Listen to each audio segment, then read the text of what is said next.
അപ്പോൾ എല്ലാവർക്കും എഴുതാപ്പുറത്തിൻ്റെ അടുത്ത എപ്പിസോഡിലേക്ക് സ്വാഗതം. This is Sandeep, Krishnakumar and Anoop. നമ്മൾ ലേഖല്ലാതെ ഒരു എപ്പിസോഡും കൂടി ഉണ്ടാകും. അപ്പോൾ അത് നോൺ ഫിക്ഷൻ്റെ കണ്ടിന്യൂഷനാണ്. അപ്പോൾ അനൂപിന് ഇനിയുണ്ട് കുറേ കഥകൾ. അപ്പോൾ അനൂപിന് തന്നെ പാസ് ചെയ്യാം. ഓക്കെ. അപ്പൊ ഞാൻ കഴിഞ്ഞ തവണ കുറെ വാദോരാതെ സംസാരിച്ചത് ഹിസ്റ്ററിയോഗ്രഫിയെ കുറിച്ചൊരു ഇൻട്രൊഡക്ഷൻ നൽകാൻ വേണ്ടിയിട്ടാണ്. ഹിസ്റ്ററി എങ്ങനെ നമ്മൾ കണ്ടുപിടിക്കുന്നു, എങ്ങനെ നമ്മൾ അതിൽ നിന്ന് ഡെഡ്യൂസ് ചെയ്ത് ഫാക്ട്സ് എടുക്കുന്നു എന്നുള്ളതിന്റെ ഒരു ഇൻട്രൊഡക്ഷൻ തന്നെയാണ്. കാരണം ഇനി ഞാൻ പരിചയപ്പെടുത്താവുന്ന പുസ്തകങ്ങൾ കൂടുതൽ അതിലെ ബേസ് ചെയ്തിട്ടുള്ളത്. അപ്പം ഒരു ഫേമസ് ഓഥറാണ് ചാൾസ് അലൻ. അപ്പൊ ഇദ്ദേഹം എഴുതിയിട്ടുള്ള ബുക്സ് കൂടുതലും മൗര്യൻ എംപയറിനെ കുറിച്ചാണ്, ബുദ്ധിസത്തിനെ കുറിച്ചാണ്, അശോകയെ കുറിച്ചാണ്. ഇപ്പൊ രസം എന്ന് വെച്ചാല് പുള്ളിയുടെ ബുക്സ് വെറുതെ ഹിസ്റ്റോറിക്കൽ ഫാക്ട്സ് തരികയല്ല. ഈ ഹിസ്റ്റോറിക്കൽ ഫാക്ട്സ് എങ്ങനെ നമ്മൾ കണ്ടുപിടിച്ചു എന്നുള്ള രസകരമായിട്ടുള്ള ഒരു കഥയുണ്ട്. കാരണം അശോകന്റെ കഥ എന്ന് പറയുന്നത് നമുക്ക് പലപ്പോഴും അറിയത്തില്ല. ഒരു കാലത്ത് നമ്മൾ ഇദ്ദേഹത്തിനെ കുറിച്ച് കംപ്ലീറ്റ്ലി മറന്നുപോയി ഇന്ത്യക്കാർ. പിന്നെ ബ്രിട്ടീഷുകാരുടെ സഹായത്തോടെ ഇത് നമ്മളൊന്ന് റീഡിസ്കവർ ചെയ്തെടുത്ത സംഭവമാണ് അശോകന്റെ സ്റ്റോറി. പുള്ളി അശോകനെ കുറിച്ചുള്ള പ്രൈമറി ഡോക്യുമെന്റ്സും പലപ്പോഴും ശ്രീലങ്കയിൽ നിന്നും ചൈനയിൽ നിന്നും ഒക്കെയാണ് നമുക്ക് കിട്ടിയിട്ടുള്ളത്. ഇന്ത്യയിൽ നിന്ന് കിട്ടുന്നതിനെക്കാട്ടും ഉപരി. അപ്പൊ അത് പോകുന്നൊരു വഴിയുണ്ട്, ഭയങ്കര രസമാണ്. ഈ ഈ സ്ഥലം കണ്ടുപിടിക്കുന്നത് ഇതൊക്കെയാണ്. ഇപ്പൊ പാട്ലിപുത്രയുടെ ഒരു ഇത് ഐഡന്റിഫിക്കേഷൻ. പാട്ലിപുത്രയുടെ ഐഡന്റിഫിക്കേഷൻ എന്ന് പറയുമ്പോൾ മഗധയില് രണ്ട് സൈഡിലും പുഴയുള്ള ഒരു ലൊക്കേഷനാണ്. അപ്പൊ ഇവര് എവിടെ നോക്കിയിട്ട് ഇത് ഐഡന്റിഫൈ ചെയ്യാൻ പറ്റുന്നില്ല. ഇതിന് നേതൃത്വം നൽകിയ ഒരു മനുഷ്യനുണ്ട്. അദ്ദേഹത്തിന്റെ പേര് ജെയിംസ് പ്രിൻസപ്പ് ആണോ അതോ വില്യം ജോൺസ് ആണോ എന്ന് എനിക്ക് ഓർമ്മ കിട്ടുന്നില്ല. പ്രിൻസപ്പ് ആണെന്ന് തോന്നുന്നു. അവർ കണ്ടുപിടിച്ചെന്ന് വെച്ചാല് ഈ നദിയുടെ പേര് എർണിയ ബോസ് എന്നാണ്. അപ്പം അങ്ങനെ ഒരു നദി അവിടെ ഇല്ല പാട്നയില്. അപ്പം പതുക്കെ ഇവർക്ക് മനസ്സിലായി മെയിൻ നദിയിലൊരു ട്രിബ്യൂട്ടറി കുറച്ച് വളഞ്ഞിട്ട് പിന്നെയും ആ മെയിൻ നദിയിലേക്ക് ജോയിൻ ചെയ്യുന്നുണ്ട്. ഈ ഒരു ട്രിബ്യൂട്ടറിയുടെ പേര് ഹിരണ്യബാഹുവാണ്. അപ്പൊ അതൊക്കെ അന്വേഷിച്ചത്, കണ്ടുപിടിച്ചത്, ഐഡന്റിഫൈ ചെയ്യുന്നതൊക്കെ രസകരമായിട്ടുള്ള കഥയാണ്. ഇതേപോലെയാണ് മൗര്യൻ എംപയറിന്റെ ആ ഒരു ഇന്ത്യൻ ഹിസ്റ്ററിയുടെ ടൈം ലൈൻ ഒന്ന് ആങ്കർ ചെയ്യാൻ പറ്റുന്ന ഒരു ഭയങ്കര സംഭവം. ഒരു ഇൻസ്ക്രിപ്ഷൻ ഉണ്ട് അശോകന്റെ സമയത്തുള്ളത്.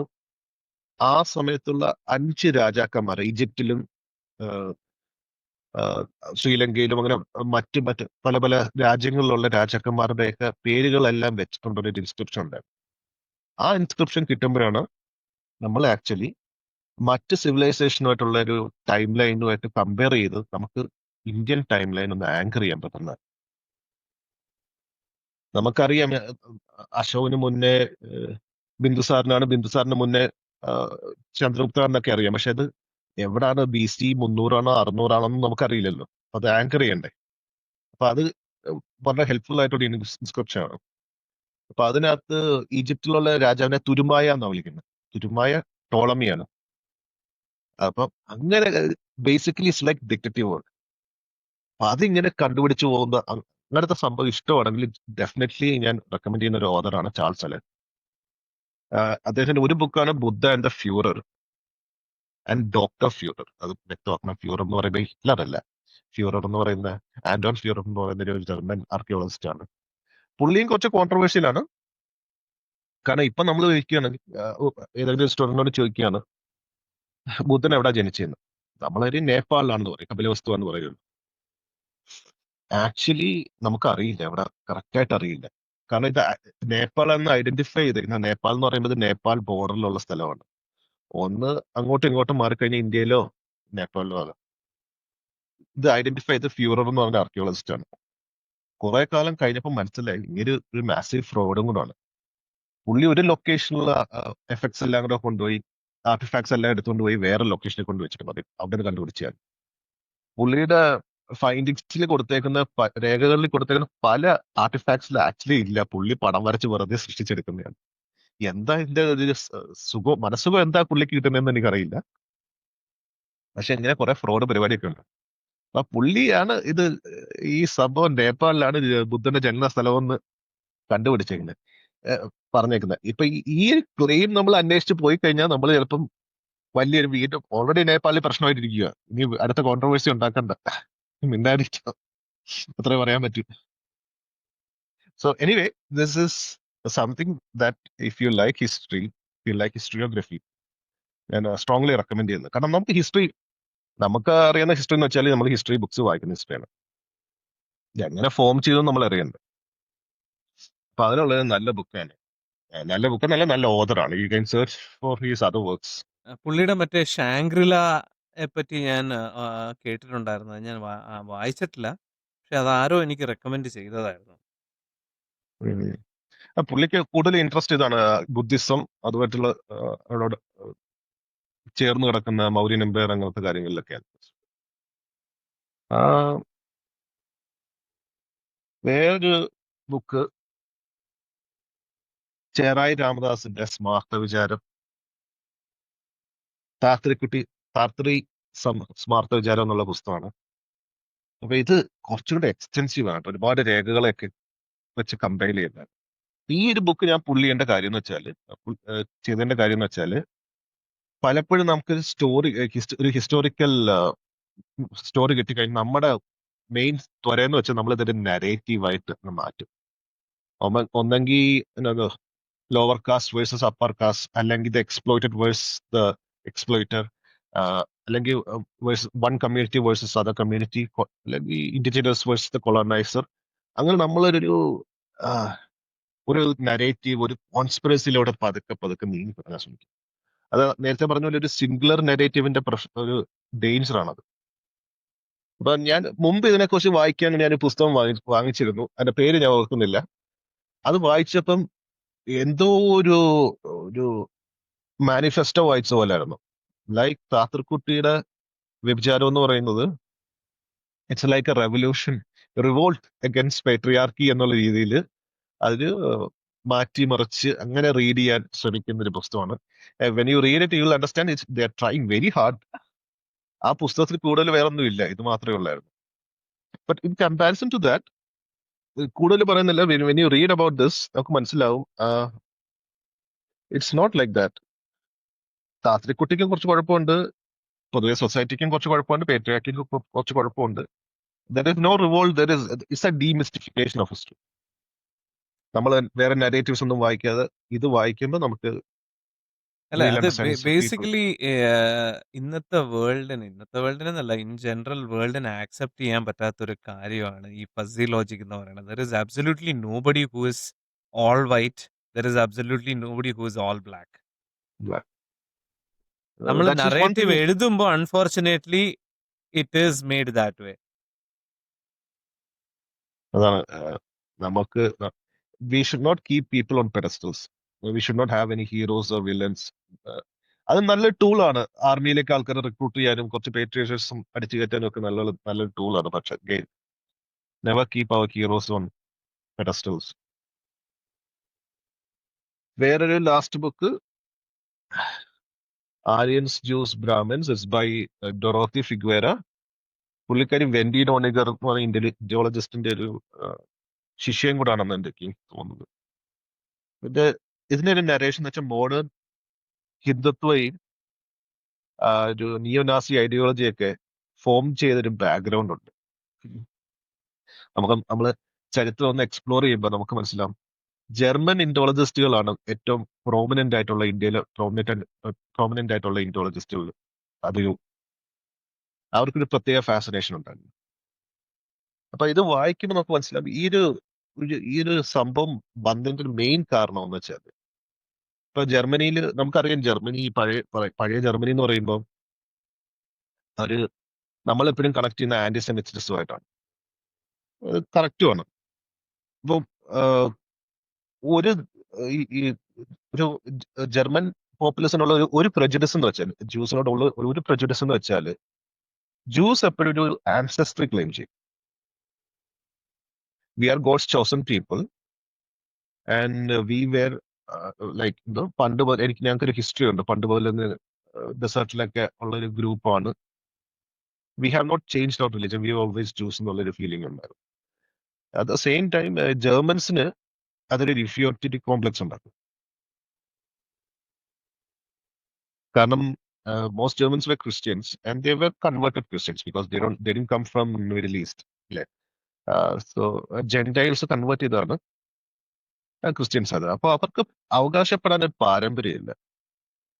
ആ സമയത്താണ് നമ്മൾ പതുക്കെ യൂറോപ്യൻസ് ഒക്കെ മനസ്സിലാക്കുന്നത് there is A shared ancestry between Sanskrit and Latin and Greek. അപ്പൊ ഒരു ഇൻഡോ യൂറോപ്യൻ ഹിസ്റ്ററി നമുക്കുണ്ട് എന്ന് യൂറോപ്യൻസ് മനസ്സിലാക്കി തുടങ്ങുന്ന ഒരു സമയമാണ്. അങ്ങനെയാണ് സ്വസ്തികയൊക്കെ അവരുടെ പിക്ചറിലേക്ക് വരുന്നത്. You can find that in Indo European mythology, you can find that in European motives, you can find that in Indian motives. അപ്പൊ പതുക്കെ okay, even though we are Christians now we have a claim to a higher greater ancestry. അപ്പൊ ആ ഒരു racial എന്താ പറയുക, the desire to have an ancestry, desire to have a great background, അതിൽ നിന്നുണ്ടാകുന്ന ഒരു ആന്റി ജോയിസ് സെന്റിമെന്റിൽ ഒക്കെ ഉണ്ടാകുന്ന ഒരു ഫിലോസഫിയാണ് നിയോ നാസിസം. അതിന് ഏറ്റവും അവർ വെപ്പനൈസ് ചെയ്തിട്ടുള്ളത് നമ്മുടെ ഈ ഇൻഡോളജി തന്നെയാണ്. ഒന്ന് ആര്യൻസ് എന്നുള്ള വാക്ക് Max Müller, again German Indologist, ആദ്യമായിട്ട് ഈ ടേം യൂസ് ചെയ്തപ്പോ പുള്ളി യൂസ് ചെയ്ത കോണ്ടെക്സ്റ്റ് പ്യൂർലി ലിംഗ്വിസ്റ്റിക് ആണ്. അൺഫോർച്ചുനേറ്റ്ലി ഇന്ന് അത് ലിംഗ്വിസ്റ്റിക് ടേം ആയിട്ടല്ല കാറ്റഗറൈസ് ചെയ്തേക്കുന്നത്, ഒരു റേഷ്യൽ ടേം ആയിട്ടാണ് ഉപയോഗിക്കുന്നത്. ഈ ആര്യൻ എന്നുള്ളത് ഒരു ലിംഗ്വിസ്റ്റിക് പദമാണ്. ഇത് ഇന്ത്യയിൽ വന്നപ്പം ആര്യൻസ് പുള്ളി വിവരിക്കുന്നത് എങ്ങനെയാണ്, it's A group of tribes who speak the same language. അങ്ങനെയാണ് അവർ കാറ്റഗറൈസ് ചെയ്യുന്നത്. സോ അഗൈൻ, പക്ഷെ അത് യൂറോപ്പിൽ വന്നു കഴിഞ്ഞപ്പോൾ ഇതൊരു റേഷ്യൽ ടേം ആയി. ആര്യൻസ് എന്ന് പറയുമ്പോൾ ബ്ലോണ്ട് ഹെയറും ബ്ലൂ ഐസും വൈറ്റ് സ്കിന്നും ഒക്കെ ഉള്ളൊരു കാറ്റഗറി ആയിട്ട് അവരെ മാറ്റി. ആ പോപ്പുലർ ഇമാജിനേഷനിൽ ഈ ഒരു ഐഡന്റിറ്റി ഫോം ചെയ്യുന്നതാണ്. വേറൊരു കാര്യം എന്ന് വെച്ചാല് ഒരുപാട് ഈ അന്നുള്ള ന്യൂസ് പേപ്പറും ഒക്കെ ഇന്നത്തെ വാട്സാപ്പിനെക്കാട്ടി കഷ്ടമാണ്. അപ്പം ഒരുപാട് ഗ്രന്ഥങ്ങൾ തന്നെത്താനെ പുറപ്പെടാൻ തുടങ്ങി. ലൈക്ക് ഈ വേദങ്ങളുണ്ട്, ഓക്കെ, ദാറ്റ്സ് നോർമൽ. ആ കാലത്ത് പ്രസ്സിൽ ഒരു പുസ്തകം ഇറങ്ങിയിരുന്നു, എസോർ വേദം എന്ന് പറഞ്ഞിട്ട്. എസോർ വേദത്തിന് ഒരു ഇന്ത്യൻ ഇക്വലന്റ് ഇല്ല, ഇറ്റ്സ് കംപ്ലീറ്റ് ഫോർജറി.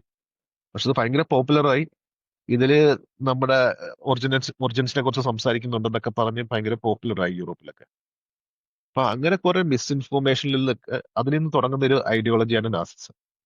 എന്നിട്ട് ഈ ഇഡിയോളജിയിൽ നിന്ന് വന്ന നാസിസം തിരിച്ച് ഹിന്ദുത്വയിലോട്ട് ഫീഡ്ബാക്ക് ചെയ്യുന്നുണ്ട്. അങ്ങനെയും കുറച്ച് രസകരമായിട്ടുള്ള കഥകളുണ്ട്. ഞാൻ അതിന് ഒരുപാട് ടൈം എടുക്കുന്നില്ല, കാരണം ഓൾറെഡി ഞാൻ കുറെ ടൈം എടുത്തു. So this is another book that I recommend strongly, Aryans Jews and dumbs. Dorothy Figueira. Figueira. Figueira. Okay. Actually അത് പറഞ്ഞപ്പോഴാണ് ഒരു ഇൻട്രസ്റ്റിംഗ് സ്റ്റോറി ഓർമ്മ വന്നത്. ഇത് പണ്ട് ഇൻഫീൽഡുള്ള ആരോ പറഞ്ഞൊരു കഥയാണ്. അയാള് യുഎസിൽ വന്നിട്ട് പുതിയൊരു കാറ് മേടിച്ചു. പുതിയൊരു കാറ് മേടിച്ചിട്ട് അമ്പലത്തിൽ കൊണ്ടുപോയി പൂജിപ്പിച്ചു. അപ്പൊ അവര് കളഭം കൊണ്ട് പിറകില് സ്വസ്തിക വരച്ചു അമ്പലത്തിലുള്ളവര്. ഇവര് വണ്ടി എടുത്തോണ്ട് പോകാൻ നേരത്ത് പോകുന്ന വഴിയിലെല്ലാം ആളുകൾ കുറെ ഹോങ്ക് ചെയ്യുന്നു. അവസാനം ഒരു ഇന്ത്യക്കാരൻ തന്നെ സൈഡിൽ വന്ന് ജനല് താഴ്ത്താൻ പറഞ്ഞു. എന്നിട്ട് അവര് സൈഡിൽ ഒതുക്കിയപ്പോ ഒരു വണ്ടിക്ക് എന്തോ കേടുണ്ടെന്ന് വിചാരിച്ച് സൈഡ് ഒതുക്കി. അപ്പോഴാണ് പറഞ്ഞത്, ആ സ്വസ്തിക മാച്ചിട്ട് പോവുക. അത് ഇവിടെ ഒരുപാട് പേര് ഒഫൻസ് എടുക്കുന്ന സാധനമാണ്. അതുകൊണ്ട് കാറിൽ ഈ സ്വസ്തികയും വരച്ചോണ്ട് ഒരിടത്തും പോകരുത്. അപ്പൊ ആ കൾച്ചറൽ ഡിഫറൻസ് അത് ഡാൻ ബ്രൗൺ ഇതിലും പറഞ്ഞിട്ടുണ്ട്. എനിക്ക് തോന്നുന്നു ഏഞ്ചൽസ് ആൻഡ് ഡീമൺസിലാന്ന് തോന്നുന്നു. പുള്ളി ഒരു സ്പീച്ചിന്റെ ഇടയ്ക്ക് സ്വസ്തിക കാണിച്ചിട്ട് ചോദിക്കും, what does this mean to you എന്ന് പറയും. അപ്പൊ ആളുകൾ പറയും ഹിറ്റ്ലർ എന്ന് പറയും. ഹിറ്റ്ലർ, നാസിസം എന്നൊക്കെ പറയും ഇത് ആക്ച്വലി ഒരു ഓസ്പിഷ്യസ് സിമ്പൽ ആണ് സാൻസ്ക്രിറ്റ് ആൻഡ് ഹിന്ദു മിത്തോളജിയിൽ നിന്ന്. രണ്ട് ഇതല്ലേ, രണ്ട് ഡയറക്ഷൻ അല്ലേ? ഒന്ന് സ്വാസ്തിക ക്രുക്കഡ് ആയിട്ട് വരയ്ക്കുന്നതും മറ്റേത് വ്യത്യാസമുണ്ടെന്ന് തോന്നുന്നു. അവരവര് നാസി സിമ്പിൾ ലെഫ്റ്റ് അലൈനും റൈറ്റ് അലൈനും ഉണ്ട്. പക്ഷെ ഹിന്ദുസ്ഥത്തിൽ രണ്ടും ഉപയോഗിക്കും ആക്ച്വലി. അങ്ങനെ ഒരുപാട് കാര്യങ്ങൾ അപ്രോപ്രിയേറ്റ് ചെയ്തിട്ടുണ്ട് അവര്. ഓക്കെ, അപ്പൊ എന്റെ കയ്യിൽ വേറെ കുറച്ച് പുസ്തകങ്ങളുണ്ട്. പക്ഷെ ക്രിക്കും അതിനു മുമ്പ് വല്ലതും പറയാനുണ്ടോ? ഈ നോൺ ഫിക്ഷൻ അധികം വായിക്കാത്തത് കൊണ്ട് അല്ല, ലാസ്റ്റ് റീസെന്റ് വായിച്ച് മുഴുവനാക്കിയിട്ടില്ല. അതുകൊണ്ട് ഞാൻ അതിനെപ്പറ്റി പറയണ്ടെന്ന് വിചാരിച്ച. പക്ഷെ മിച്ചിയോ കാക്കുവിന്റെ ഫിസിക്സ് ഓഫ് ദി ഇമ്പോസിബിൾ, ഇത് ഇത് ഇത് എടുക്കാൻ കാരണം വളരെ ഫണ്ണി ആയിട്ടൊരു സ്റ്റോറിയാണ്. കാരണം ഒരു സിനിമ വന്നിരുന്നു, ഗുമസ്തൻ എന്ന് പറഞ്ഞിട്ടൊരു പടം വന്നായിരുന്നു. അതിനകത്തൊരു മസിൽ പിടിച്ച് നിൽക്കുന്ന ഒരു ക്യാരക്ടർ ഏത് നേരം പുസ്തകം വായിച്ചുകൊണ്ടിരിക്കുകയാണ്. അപ്പോൾ ആ ബുക്കിൻ്റെ കവർ കണ്ടിട്ട് ഇൻട്രസ്റ്റ് തോന്നി വാങ്ങിച്ചതാണ്. അപ്പോൾ ഇത് ആക്ച്വലി നമ്മൾ സിനിമയിൽ ഫിക്ഷനിൽ കാണുന്ന ആ, എന്താ പറയുക, ടെക്നോളജികളെ ഡീബങ്ക് ചെയ്യുന്നതല്ല, ശരിക്കും പറഞ്ഞാൽ അതിൻ്റെ പിന്നിലൊരു സയൻറ്റിഫിക് പോസിബിലിറ്റി, ഫിസിക്സിൻ്റെ പോസിബിലിറ്റി ഉണ്ടെങ്കിൽ അതിനെ കാണിക്കുന്നൊരു സംഭവമാണ്. അതിനെ പുള്ളി എക്സ്പ്ലെയിൻ ചെയ്യാൻ ശ്രമിക്കുന്നതാണ്. പുള്ളി ഒരു തിയററ്റിക്കൽ ഫിസിക്സിസ്റ്റ് ആണെങ്കിലും എനിക്ക് മനസ്സിലായത്, എനിക്ക് തോന്നിയിട്ടുള്ളൊരു കാര്യം, ഇപ്പോൾ നീൽ ഡെഗ്രാസ് ടൈസൺ, കാൾ സാഗൻ, മിഷിയോ കാക്കു, ഒരു പരിധി വരെ സ്റ്റീഫൻ ഹോക്കിംഗ് സാധാരണക്കാർക്ക് മനസ്സിലാവുന്ന രീതിയിൽ എഴുതാൻ ശ്രമിക്കാറുണ്ട്. അപ്പോൾ ഇതിൽ പുള്ളി പറയുന്നുണ്ട് പല ടെക്നോളജികളും, ഒരു ജാമ്യം എടുത്തിട്ടാണ് തുടങ്ങുന്നത്, പല ടെക്നോളജികളും പോസിബിൾ ആണെന്ന് പണ്ട് സയൻറ്റിസ്റ്റുകൾ പോലും സമ്മതിച്ചിട്ടില്ല. അതായത് ലൈക്ക് കെൽവിൻ, നമ്മളിപ്പോൾ യൂണിറ്റ് ഓഫ് ടെമ്പറേച്ചർ പറയുന്ന കെൽവിൻ, പുള്ളി തന്നെ പറഞ്ഞിട്ടുണ്ട്, anything that is lighter than air, അതിന് മാത്രമേ ഫ്ലോട്ട് ചെയ്യാൻ പറ്റുള്ളൂ എന്നൊക്കെ പറഞ്ഞ്, അതായത് മെഷീൻസിന് ഫ്ലോട്ട് ചെയ്യൽ ഇമ്പോസിബിൾ ആണെന്ന് പറഞ്ഞ് ഒഴിവാക്കിയ ആളാണ്. റേഡിയോ ഉണ്ടാവില്ല എന്നും അങ്ങനെ പറഞ്ഞ ഒരുപാട് സയൻറ്റിസ്റ്റുകളുണ്ട്. അതിനൊക്കെ പുള്ളി ലിസ്റ്റ് ചെയ്തിട്ടുണ്ട്. അത് കഴിഞ്ഞിട്ടാണ് പുള്ളി ഇതിനെ ഡിവൈഡ് ചെയ്തിട്ടുണ്ട്. അതായത് ക്ലാസ് 1, ക്ലാസ് 2, ക്ലാസ് 3 എന്ന് പറഞ്ഞിട്ട് technologies that can happen, that cannot happen, that is impossible to happen. ഈ ഇമ്പോസിബിൾ ടു ഹാപ്പൻ ആണ് ഞാൻ ആദ്യം വായിച്ചു തുടങ്ങിയത്. അത് ഒന്ന് നമ്മുടെ ഇതാണ്, എന്താ പറയുക, വാട്ട് യു കോൾ ഇറ്റ്, പ്രീകോഗ്നിഷൻ ഒരു സാധനമാണ്. പിന്നെ ഒരു സാധനം കൂടി ഉണ്ട്, ഈ ടൈം ട്രാവൽ. ആക്ച്വലി പുള്ളി പറയുന്നുണ്ട് പോസിബിൾ ആണെന്നും പറയുന്നുണ്ട്, ഇമ്പോസിബിൾ ആണെന്നും പറയുന്നുണ്ട്. അപ്പോൾ പിന്നെ ഒന്ന് പെർപ്പച്വൽ മോഷനാണ്. കുറേ പേര് പറ്റിക്കുന്നുണ്ട്, മറ്റേ ഇൻസ്റ്റാഗ്രാമിനകത്തൊക്കെ ഇട്ടിട്ട് പെർപ്പച്വൽ മോഷൻ മെഷീൻ്റെ കാര്യമൊക്കെ പറയുന്നുണ്ട്. അങ്ങനെ കുറേ സാധനങ്ങൾ പറയുന്നുണ്ട്. ഈ time travel it is possible ആണെന്നും അല്ലെന്നും പുള്ളിക്ക് തിയററ്റൈസ് ചെയ്യാൻ വേണ്ടിയിട്ട് കുറേ എക്സാമ്പിൾസ് പുള്ളി പറയുന്നുണ്ട്. ഇപ്പോൾ എനിക്ക് പലതും അങ്ങനെ ഓർമ്മ കിട്ടുന്നില്ല, പക്ഷേ വായിക്കാൻ പറ്റിയവരെടുത്ത് വായിച്ചു നോക്കുക. നല്ല ഇൻട്രസ്റ്റിംഗ് ആയ ഒരു സാധനമാണ്. കാരണം ഫോഴ്സ് ഫീൽഡ്സ് ഒക്കെ ഉണ്ടല്ലോ, ഈ സ്റ്റാർ വാർസിലൊക്കെ യൂസ് ചെയ്യുന്ന ഫോഴ്സ് ഫീൽഡ്, പുള്ളി അവിടെ നിന്നാണ് തുടങ്ങുന്നത്. ഫോഴ്സ് ഫീൽഡ് വെച്ചിട്ട് മറ്റേ ഇതിനെ തകർക്കുന്നതും, മറ്റേ ആക്ച്വലി ബുള്ളറ്റ്സിനെ ഒക്കെ നമ്മൾ മറ്റേ ബുള്ളറ്റ്സിനെയൊക്കെ ഹോൾഡ് ചെയ്യുന്നതും, അതേപോലെ നമ്മുടെ സ്പേസ് ഷിപ്പിന് ചുറ്റും ഒരു, എന്താ പറയാൻ, ഷീൽഡ് അപ്പ് എന്ന് പറയുമ്പോൾ തന്നെ ഒരു ഫോഴ്സ് ഫീൽഡ് ഉണ്ടായിട്ടൊരു ഷീൽഡ് ഉണ്ടായി വരുന്നതും. അപ്പോൾ അതിന് എനർജി യൂസ് ചെയ്തിട്ട് നമുക്ക് ഫോഴ്സ് ഫീൽഡ് ഉണ്ടാക്കാൻ പറ്റില്ലയോ എന്നുള്ളൊരു ഒരു ഡിസ്കഷൻ അതിനകത്തുണ്ട്. അത് നല്ല ഇൻട്രസ്റ്റിംഗ് ആയ ഒരു പുസ്തകമാണ്. പറ്റിയാൽ എല്ലാവർക്കും എടുത്ത് നോക്കാവുന്ന ഒരു സാധനമാണ്. പ്രീകോഗ്നിഷൻ പോസിബിൾ ആണെന്നാണ് പുള്ളി പറയുന്നത്.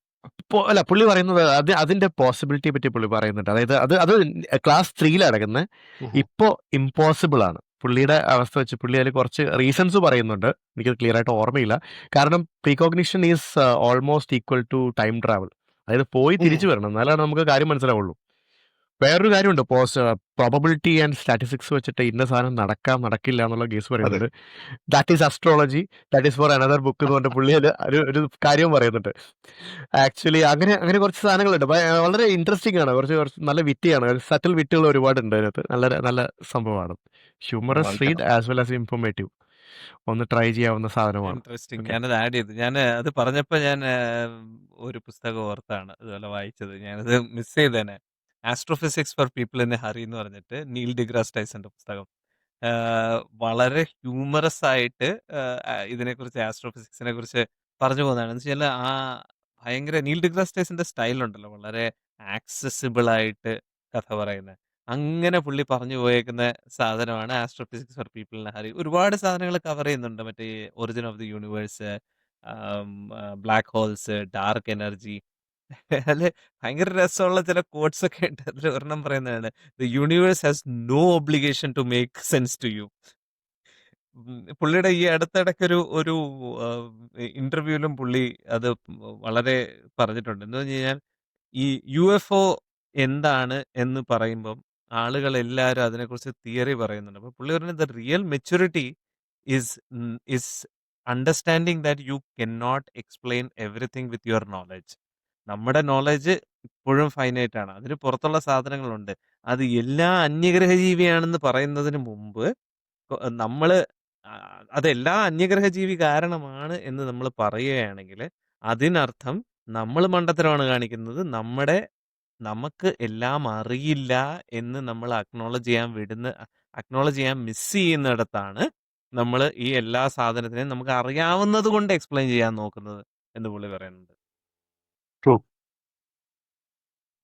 കാരണം അതുപോലെ മറ്റൊരു പോസിബിലിറ്റി നമ്മൾ അങ്ങ് കൂട്ടി മാറ്റി വെക്കുകയാണ്. അതെ. അതുപോലെ ഈ മറ്റേ ഏലിയൻ ലാൻഡിങ് ഏലിയൻസ് ഇപ്പൊ വരും എന്നൊക്കെ പറയുന്നവർക്ക് വേറൊരു ഭയങ്കര എവിടെയാണോ വായിച്ചെന്ന് ഓർമ്മയില്ല. ഒരു നല്ല രസമുള്ളൊരു കോട്ടുണ്ട്. നമ്മൾ പറയണ മനുഷ്യൻ ഏലിയൻസ് എന്ന കോൺസെപ്റ്റ് താലോലിച്ചു തുടങ്ങിയത് 1960s. ഇപ്പൊ 2020s. 60 ഇയേഴ്സിന്റെ ഒരു ടൈം പീരിയഡിലാണ് നമ്മൾ ഈ കോൺസെപ്റ്റ് ഉണ്ടായത്. യൂണിവേഴ്സിന്റെ ഏജും നമ്മുടെ പ്ലാനറ്റ്സ് തമ്മിലും യുനോ സോളാർ സിസ്റ്റംസ് തമ്മിലും യൂണിവേഴ്സസ് തമ്മിലുള്ള ഡിസ്റ്റൻസും എടുത്ത് നോക്കുമ്പോൾ ഈ നമ്മൾ ഈ ഏലിയൻസ് എന്തെന്ന് കോൺസെപ്റ്റ് താലോലിച്ച് തുടങ്ങി ഇത്രയും ഷോർട്ട് പീരിയഡിൽ ഒരു ഏലിയൻ ഭൂമിയിൽ വന്ന് ലാൻഡ് ചെയ്യണം എന്ന് പറയുന്നത് അഹങ്കാരമാണ്. You have not done enough to deserve such a landing എന്നാണ് പറയുന്നത്. ഇൻട്രസ്റ്റിംഗ്. അത് വേറെ ആരോ പറഞ്ഞിട്ടുണ്ടല്ലോ, അതായത് proof that there is intelligent life elsewhere in the universe is that it is never never try to contact us. contact us. Calvin ആണ് പറഞ്ഞത്. True. സത്യം ഒഴിവാക്കി വിട്ടതാണ്. സത്യം പ്രോബബ്ലി അവർ മാറി ഇന്ന് ശ്രദ്ധിക്കുന്നുണ്ടാവും അതിൽ ഈ പ്രിമിറ്റീവ് ക്രീച്ചേഴ്സ് ഒക്കെ ഒന്ന് സിവിലൈസ്ഡ് ആകട്ടെ, എന്നിട്ട് നമുക്ക് ഒരു ഹലോ പറയാം. അതിൽ ഒരു സ്കെയിൽ ഉണ്ടല്ലോ സിവിലൈസേഷൻസിന്റെ. ആ സ്കെയിലില് എനിക്ക് തോന്നുന്നു ഭൂമി 1.5 എന്തോ ആണ് കിടക്കുന്നത്. 5 വരെ എന്തോ പോകുന്നുണ്ട് സാധനം. സൂ തിയറി എന്ന് പറഞ്ഞൊരു പരിപാടിയുണ്ട്, ഒരു കോൺസെപ്റ്റ് ഉണ്ട്. ഇത് ഒരുപാട് കോൺസ്പിറസി തിയറീസിൽ ഒന്നാണ്. സൂ തിയറി ആക്ച്വലി പറയുന്നത് നമ്മുടെ ഈ വേൾഡ് ഏലിയൻ ഓവർലോഡ്സ് ഉണ്ടാക്കിയിട്ട് അവർ നമ്മളെ ഒബ്സർവ് ചെയ്യണം, ലൈക്ക് എ സൂ. അവർക്ക് നമ്മളെ കാണാം, നമുക്ക് അവരെ കാണാൻ പറ്റില്ല. കാരണം ഈ നമ്മൾ പറയുന്നത് നമ്മളിപ്പോൾ hydro carbon based life forms ആണ് നമ്മളെല്ലാവരും. അവരങ്ങനെ ആയിരിക്കില്ല ചിലപ്പോൾ. ഇപ്പൊ ഈ നമ്മൾ ഈ ഗോഡ് എന്നൊക്കെ പറയുന്ന കോൺസെപ്റ്റ് ഇല്ലേ, ശരിക്കും പറഞ്ഞാൽ അതായിരിക്കും. നമ്മളൊക്കെ ഏതവന്റെയോ അക്വേറിയത്തിൽ കിടന്ന് പൊളയ്ക്കുന്ന മീനുകളാണ്. Exactly. Maybe they are wagering on us. നമുക്കറിയില്ലല്ലോ. They are playing their own Dungeons and Dragons up there. ചിലപ്പോൾ ആയിരിക്കാം, പറയാൻ പറ്റൂല. എന്നിട്ട് നമ്മൾ സിമുലേഷനിലായിരിക്കും. കുറച്ച് കഴിയുമ്പോൾ നമ്മളെ ഒന്ന് റീസെറ്റ് ചെയ്ത് പഴയ ക്വിക്ക് സേവിലോട്ട് പോകും. May be. പിന്നെ അത് മാത്രമല്ല, ഈ look at it this way. നമ്മളൊരു ഓർഗാനിസമാണ്. നമ്മുടെ ഉള്ളില് എത്രമാത്രം ഓർഗാനിസംസ് ഉണ്ട്, മൈക്രോ ഓർഗാനിസംസ് ഉണ്ട്. We consider all of them as primitive and less evolved. But if you zoom out, we may be microorganism in a major thing, which is all this universe. Who knows? അങ്ങനെയാണെങ്കിൽ നമ്മൾ cancer ആയിരിക്കും. കാരണം Quite possible. നമ്മുടെ ബോഡിയിലുള്ള cells എല്ലാം they are all working with each other. ശരിയാണ്, they are all individual creatures but they are all working with each other. നമ്മൾ അങ്ങനെയല്ല, നമ്മൾ ബാക്കിയുള്ള ക്രീച്ചേഴ്സിന്റെ ഹാബിറ്റാറ്റിലോട്ട് കയറി ചെല്ലുന്നു, അവിടെ വെട്ടിപ്പിടിക്കുന്നു, നമ്മൾ പെരുകുന്നു. അല്ല, ഇത് കോംപ്ലക്സിറ്റീസ് കൂടി വരുന്നത്. ഇപ്പോൾ നമ്മുടെ ഒരു മറ്റേ പ്രോഗ്രാമിംഗ് പഠിക്കുന്ന സമയത്ത് തുടങ്ങുന്ന ഒരു 2 എക്സസൈസിൽ ഒന്നാണ് actually John Conway's Game of Life എന്ന് പറഞ്ഞിട്ടൊരു സാധനമുണ്ട്. അതായത് വളരെ സിമ്പിളായിട്ടൊരു സംഭവമാണ്, സെല്ലുലാർ ഓട്ടോമേറ്റഡ് ആണ് സംഭവം. അതായത് നമ്മുടെ ഒരു സ്ക്രീൻ നോക്കുവാണെങ്കിൽ, ഇപ്പോൾ പഴയ മറ്റേ ആൻസിയുടെ സ്ക്രീൻ ആണെങ്കിൽ 80 ക്യാരക്ടേഴ്സ് 25 ലൈൻസ് ആയിരിക്കും. അപ്പോൾ 25 × 80 അത്രയും സെൽസ് ഉണ്ട് ആ സ്ക്രീനിൽ. ഒരു സെല്ല് അലൈവ് ആകാൻ, അതായത് അലൈവ് ആകുന്ന കാണിക്കാൻ നമ്മൾ ചിലപ്പോൾ 1 എന്തെങ്കിലും ഇടുമായിരിക്കും. പക്ഷെ അതിനുള്ളൊരു സംഭവം, ഒരു സെല്ലിന് 8 നൈബേഴ്സ് ഉണ്ടാവും. അറ്റ്മോസ്റ്റ് 8 നൈബേഴ്സ് ആയിരിക്കും. അപ്പോൾ 2 or 3 neighbors ആണെങ്കിൽ that cell will stay alive for the next generation. If there are exactly 3 cells which are alive, I mean 3 neighbors which are alive, then this cell will spring to life. അതായത് ചത്തത് ജീവിച്ചു വരും. 2 താഴെയോ 3 കൂടുതലോ ആണെങ്കിൽ the cell will die. അതായത് alive ആയിട്ടുള്ള cell ചത്തുപോകും. Because of overcrowding or due to loneliness, അത് പറയാൻ പറ്റില്ല. അപ്പോൾ ഈ പറഞ്ഞ 3 റൂൾ വെച്ചിട്ട് നമുക്കൊരു എൻറ്റയർ ജനറേഷൻ സിമുലേറ്റ് ചെയ്യാം. അതായത് സെല്ലുലാർ ഓട്ടോമേറ്റഡ് ആണ്. അത് നമുക്ക് കാണുമ്പോൾ നല്ല പാറ്റേൺസ് ഒക്കെ ഫോം ചെയ്യുന്നൊക്കെ തോന്നും. പുറത്തുനിന്നൊരു ഒബ്സർവറിന് തോന്നും. ഇപ്പൊ ജോൺ കോൺവേ പറയുന്നത് നമ്മുടെ കേസ് വെച്ചാൽ ഈ നമ്മൾ വലുതാകും തോറും സിംഗിൾ സെല്ലുലാർ ഓർഗാനിസത്തിൽ നിന്ന് ഇവോൾവ് ചെയ്തിട്ട് ഒരു multi cellular organism which houses single cellular organisms ഈ കോംപ്ലക്സിറ്റീസ് മാറുകയാണ് അതായത് ഈ പറഞ്ഞ പോലുള്ള കണ്ടീഷൻസ് ഈ പറഞ്ഞ 3 കണ്ടീഷൻ അല്ല, അതിനും കൂടുതൽ കണ്ടീഷൻസ് വരും. അപ്പം ഈ ഡിസ്ട്രക്ഷനൊക്കെ അവൻ്റെ ഒരു എന്താ പറയുക, അവൻ്റെ നെസസിറ്റി ആയിരിക്കാം, പറയാൻ പറ്റില്ല. ഈ മറ്റത് വെട്ടിപ്പിടിച്ചെടുക്കുക എന്നുള്ളത്. ബാക്കിയുള്ളത് ചുമ്മാ ജീവിച്ചാൽ മാത്രം പോരല്ലോ, വേറെ കുറേ കാര്യങ്ങളുണ്ട് ചെയ്യാൻ. അപ്പോൾ മേ ബി ദാറ്റ് അതായിരിക്കാം. ഉം, We should have an episode on science fiction. തീർച്ചയായും. പിന്നെ ഉം. ഉറപ്പായിട്ടും. ഇതൊക്കെ വായിച്ചു കഴിഞ്ഞാൽ ചിലപ്പോൾ നമ്മൾ എഴുതി തുടങ്ങും കേട്ടോ, സയൻസ് ഫിക്ഷനിലോട്ട് മാറി തുടങ്ങും. തിരിച്ച് ഭൂമിയിലേക്ക് വന്നാലോ? എനിക്ക് ഒരു 3-4 പുസ്തകങ്ങൾ അത് ഞാൻ ഒരുമിച്ച് ക്ലബ് ചെയ്തതെന്ന് വെച്ച് കഴിഞ്ഞാൽ അതെല്ലാം similar. It's basically forgotten things or things that we take for granted. അതിൽ ഒരെണ്ണമാണ് in defence of food. In defence of food എന്ന് പറയുന്നത് ആഹ്, ഒരു ഒരു ഒരു ഇൻട്രോസ്പെക്ഷനാണ്. നമ്മൾ കഴിക്കുന്ന ഭക്ഷണവും അതിൻ്റെ മാക്രോ ന്യൂട്രിയൻസ്, മൈക്രോ ന്യൂട്രിയൻസ്, അങ്ങനെയൊക്കെ നമ്മൾ കുറേ ഇപ്പം അടുത്ത ഇടയ്ക്കാണ് ഇതൊക്കെ കേൾക്കുന്നത്. അപ്പം നമ്മുടെ പേരൻസ് ഒക്കെ നോക്കിക്കഴിഞ്ഞ് കഴിഞ്ഞാൽ ചോറ് കറി ഒരു മെഴുക്ക് പുരട്ടി അച്ചാറ് അങ്ങനത്തെ സാധനങ്ങളൊക്കെ കൂട്ടി അങ്ങ് കഴിച്ച് ജീവിച്ചിരുന്ന ആളുകളാണ്. ഇപ്പോഴാണ് പറയുന്നത് എന്താണ് half plate fibre, quarter plate protein, quarter plate whole grains എന്നൊക്കെ ഇപ്പൊ പറഞ്ഞുകൊണ്ട് വരുന്നുണ്ട്. അതൊന്നും നമ്മുടെ പ്രീവിയസ് ജനറേഷൻസ് അങ്ങനെയൊന്നും ചിന്തിച്ചിട്ട് പോലുമില്ല. എന്നിട്ടും ചിന്തിച്ചിട്ടില്ല. എന്റെ മുത്തശ്ശൻ മരിച്ചത് 96-ാമത്തെ വയസ്സിലോ എന്തോ ആണ്. 93, 96 എന്തോ. ഇതൊന്നും ഫോളോ ചെയ്തിട്ടല്ല, നല്ല രീതിയിൽ വലിക്കുമായിരുന്നു. അത്യാവശ്യം കുടിയുണ്ടായിരുന്നു. എന്നിട്ടും സുഖമായിട്ട് ഇത്രയും പ്രായം വരെ ജീവിച്ചു. ഇപ്പൊ ഇതില് പുസ്തകത്തിൽ ബേസിക്കലി ഇവര് പല സ്ഥലത്തെ ഫുഡിനെ കുറിച്ച് എക്സ്പ്ലെയിൻ ചെയ്യും. അപ്പൊ ഈ പറയുന്ന മറ്റേ ഇവിടുത്തെ ഐസ്ലൻഡിലെയും ഗ്രീൻലാൻഡിലെയും ഒക്കെ മറ്റേ ഇൻയുയിറ്റ് ട്രൈബ്സ് ഉണ്ടല്ലോ. ഉം. അവരൊക്കെ വെറും മീൻ കഴിച്ചാണ് കഴിക്കുന്നത്. അവർക്ക് വെജിറ്റബിൾസ് ഇല്ല, അതെ. അവർക്ക് ഫൈബർ ഇല്ല. ഫൈബർ ഇല്ല. അവരും കക്കൂസി പോകുന്നില്ലേ? അപ്പോ ഏഹ്, അപ്പോ ഈ ഒരേ ഡയറ്റിന്റെ ടെംപ്ലേറ്റ് എക്രോസ് ഡെമോഗ്രാഫിക്സ് നമ്മൾ അപ്ലൈ ചെയ്യുന്നത് ഫോളിയാണെന്നാണ് പറഞ്ഞു വരുന്നത്. അപ്പോ ഓരോ സ്ഥലത്തെയും ഡയറ്റ് അവിടുത്തെ എന്താ പറയണ കാലാവസ്ഥയും അവിടുത്തെ അവൈലബിൾ ക്രോപ്സും ഒക്കെ വച്ചിട്ട് ഇവോൾവ് ചെയ്തതാണ്. അപ്പൊ നമ്മുടെ നാട്ടിൽ അവൈലബിൾ ആയിട്ടുള്ള സാധനങ്ങളാണ് നമ്മുടെ വീട്ടുകാരും നമ്മുടെ പേരൻസും ഒക്കെ കഴിച്ചു വരുന്നത്. അപ്പോൾ ബേസിക്കലി ഇതിന്റെ ഒരു ടേക്ക് അവേ ഉണ്ടെങ്കിൽ അത് പറയുന്നത് eat what your grand parents fed you. രസകരമായിട്ടുള്ള ഒരു ആർട്ടിക്കിൾ ഞാൻ ഈയിടെ വായിച്ചിരുന്നു. ഒന്ന്, നമ്മുടെ ഇന്ത്യക്കാർക്ക് why are we Indians more predispose towards diabetes എന്നുള്ളത്. നമുക്ക് എന്തുകൊണ്ട് നമുക്ക് പൊതുവെ ഇന്ത്യക്കാർക്ക് കുറച്ച് സ്കിന്നി ഫാറ്റ് ആണ്, അവർക്ക് കുറച്ച് കുടവയറുണ്ടാവും, കുറച്ച് ഡയബറ്റീസിനുള്ള ചാൻസസ് കൂടുതലാണ്. Why is it? ഒരു ആർട്ടിക്കിൾ ഞാനോട് യോജിക്കുന്നില്ല, പൂർണ്ണമായിട്ട് യോജിക്കുന്നില്ല. അവർ പറയുന്നത് ബ്രിട്ടീഷ് എംപയറിന്റെ കുഴപ്പമാണെന്ന്. ഒരുപാട് ഫാമിൻസ് അവര് പോസിബിൾ ആക്കി തന്നുകൊണ്ട് the people who survived are the people who can retain some of the necessary fat and sugars. Bodies are more efficient in storing and expending less. ആ ഒരു സംഭവം ഉള്ളതുകൊണ്ട് now even though we have surplus and even though we have enough to eat, നമ്മുടെ evolution അങ്ങോട്ട് സമ്മതിക്കുന്നില്ല എന്നുള്ളത്. ഇത് ഞാൻ ഏകദേശം എഗ്രി ചെയ്യുന്നുണ്ട്. പക്ഷെ അത് ബ്രിട്ടീഷ് എംപയറിന്റെ മാത്രമല്ല, പണ്ടേ മുതലുള്ളതാണ്. അല്ല, അത് ബേസിക്കലി അതാണല്ലോ എന്ന് പറഞ്ഞാൽ നമ്മുടെ if you look at it from N evolution perspective അത് വളരെ ഈസിലി എക്സ്പ്ലെയിൻ ചെയ്യാവുന്നതാണ്. എന്ന് പറഞ്ഞാൽ എഫിഷ്യന്റ് അല്ലാത്ത ബോഡീസ് ഉള്ളവരെല്ലാവരും ചത്തുപോയി.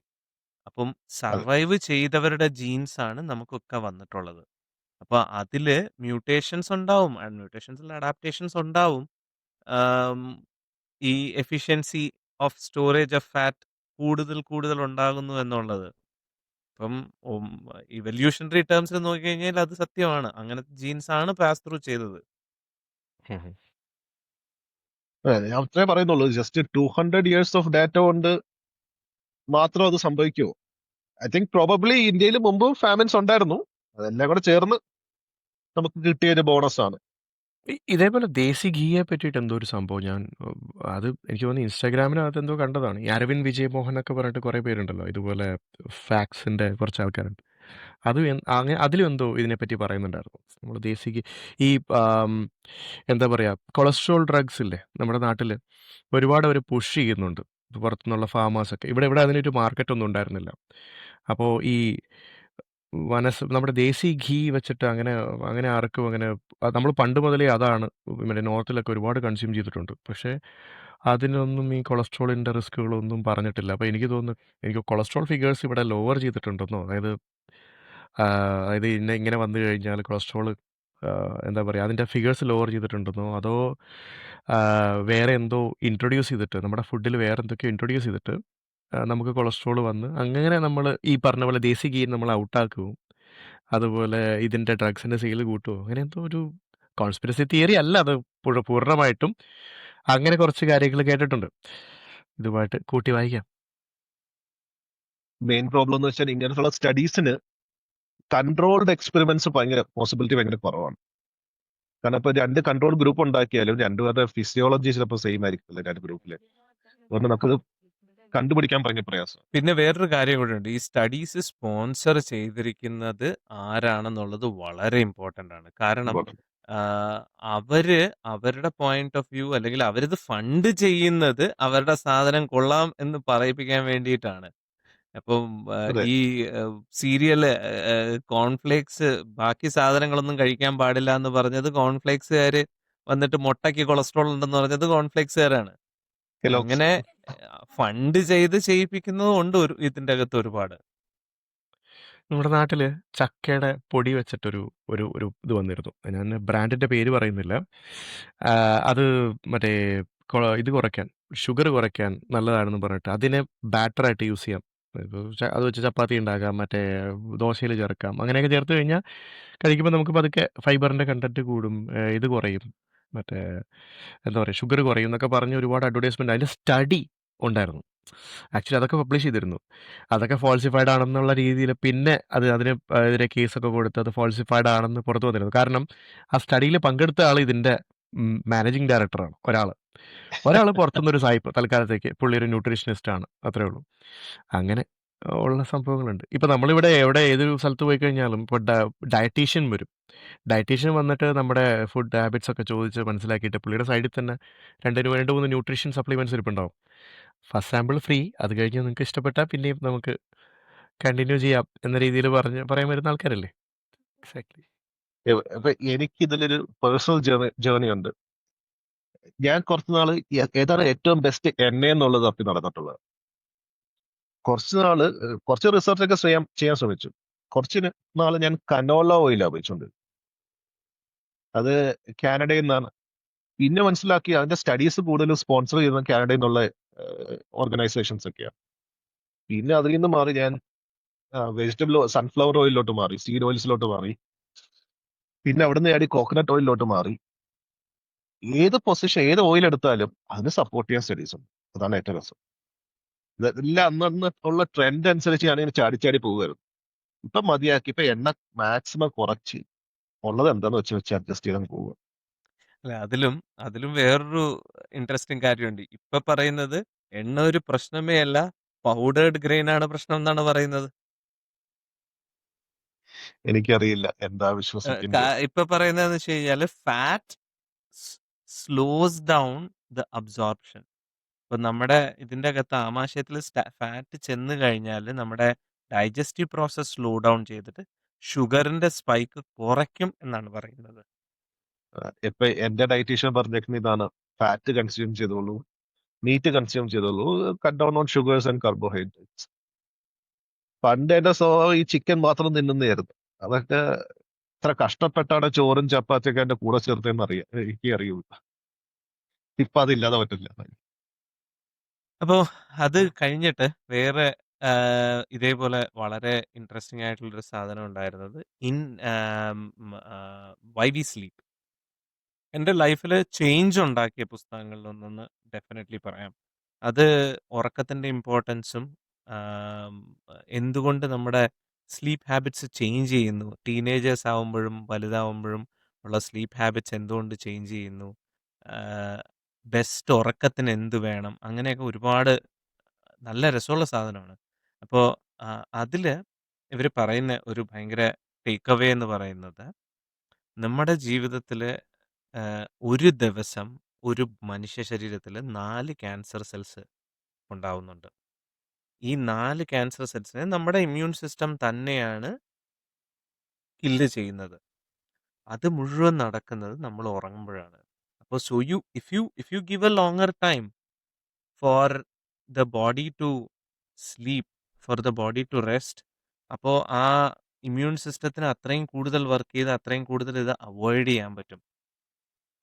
അങ്ങനെയൊക്കെ കുറച്ച് ഇൻട്രസ്റ്റിംഗ് സാധനം ഉണ്ടായിരുന്നു. Finally what I have done is, ഇത് വായിച്ചു കഴിഞ്ഞിട്ട് ഞാൻ 8 മണിക്കൂർ I give myself A sleep opportunity of 8 hours. അങ്ങനെയാണ് പറയുന്നത്. സ്ലീപ്പ് ഓപ്പർച്യൂണിറ്റി ഓഫ് 8 അവേഴ്സ് എന്ന് വെച്ചാൽ 8 മണിക്കൂർ കിടക്കയിൽ കിടക്കുക.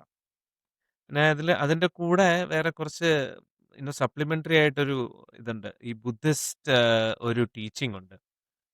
അത് കേട്ടിട്ടുണ്ടോയെന്നറിയില്ല. നിങ്ങൾ എണീക്കുമ്പോൾ എപ്പോഴും കിടക്ക വിരിച്ചിട്ട് പോവുക. നല്ല വൃത്തിയായിട്ട് വിരിച്ചിട്ട് പോവുക. പിന്നെ ആ കിടക്ക തൊടാൻ പാടില്ല. പിന്നെ ഉറങ്ങാൻ വന്ന് കിടക്കുമ്പോൾ മാത്രമേ കിടക്കയിൽ കിടക്കാൻ പാടുള്ളൂ. അങ്ങനെ വന്ന് കിടക്കയിൽ കിടന്നു കഴിഞ്ഞാൽ ബേസിക്കലി നമ്മുടെ മൈൻഡ് ഇങ്ങനെയാണ് ട്യൂൺഡ് ആവുന്നത്. ആ കിടക്ക ഉറങ്ങാനുള്ള സ്ഥലമാണ്. എന്നാൽ ട്യൂൺഡ് ആയി കഴിയുമ്പോൾ അവിടെ ഇരുന്ന് വർക്ക് ചെയ്യുകയോ അവിടെ ഇരുന്ന് വായിക്കുകയോ ചെയ്യുകയാണെങ്കിൽ ആ സിങ്ക് നഷ്ടപ്പെടും. അപ്പോൾ കിടപ്പുമുറിയിലും കിടക്കയിലും ഉറങ്ങാൻ മാത്രം ചെല്ലുക എന്നുണ്ടെങ്കിൽ നമുക്ക് ഉറക്കം കിട്ടുന്നതാണ് പറയുന്നത്.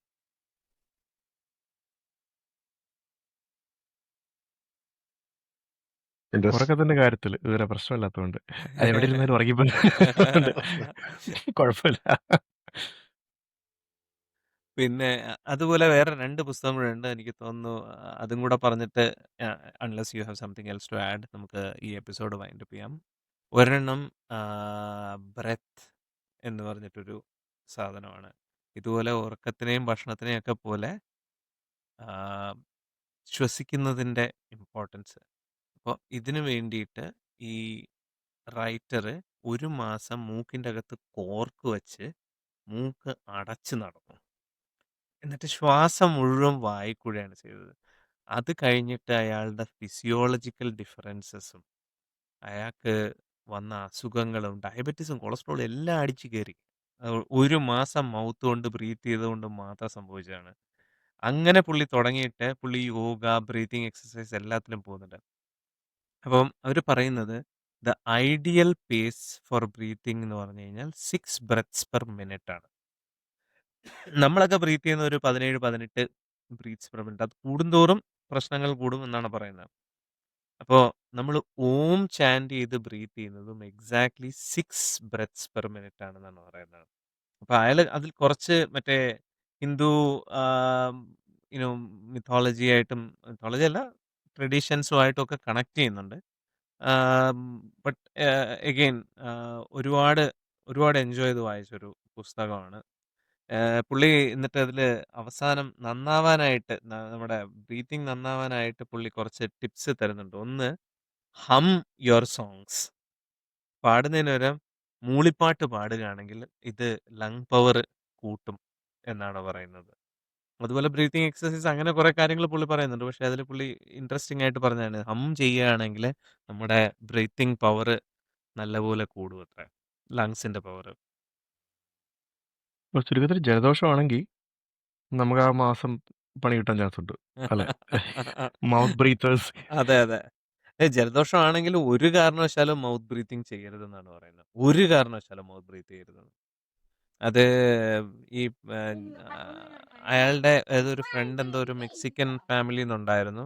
അടി കിട്ടുമായിരുന്നു വീട്ടിൽ വാ വെച്ച് ശ്വസിക്കുകയാണെങ്കിൽ. അപ്പം അടി കിട്ടും.